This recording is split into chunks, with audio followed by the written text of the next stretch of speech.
কি গো মদিদা, তোমার সেই ময়ূররঞ্জন ঘোষ কি কয়? তোমার নাকি পদে লাথি দিয়ে নামিয়ে দিয়ে এখন ভারত রক্ষা করতে হবে। তোমার সেই ময়ূররঞ্জন যে তোমাকে নাচাতো, মিথ্যাচারে তোমাকে ভরপুর করত, গোমূত্র গোবর খেয়ে যে বুদ্ধি তোমাদের, একথাও এখন ময়ূররঞ্জন ঘোষ বলছে ভিডিওতে। কি করবে তুমি আর? ময়ূররঞ্জন ঘোষ দেখো বাঙালি, ও ঠিকই আছে তোমাকে পরিচালনা করার জন্য।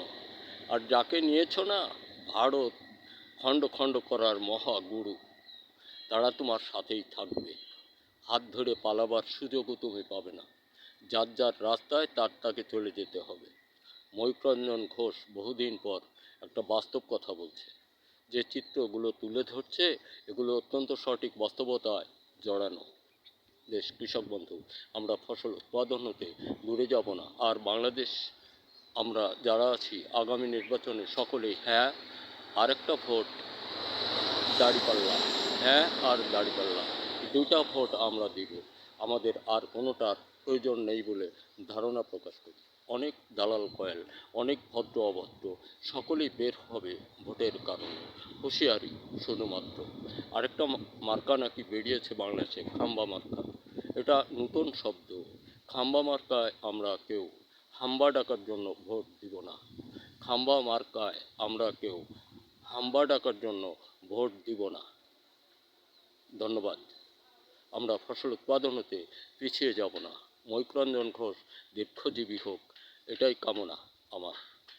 আর দেশের সকল সন্তান সন্ততি, তোমরা রাজনীতির প্রেক্ষাপটে কেমন করে থাকবে, কি করে থাকবে তোমরা ভালো করে জানো।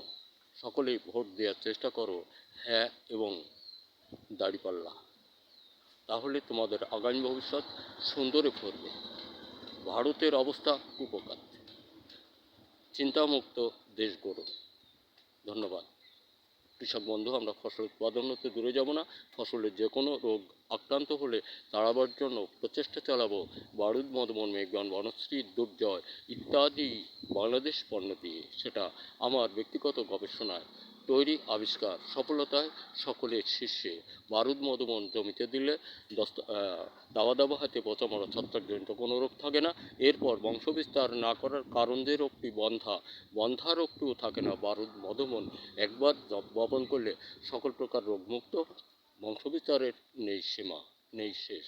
ধন্যবাদ। দেখা হতে পারে আবারও কোনো ভিডিওতে।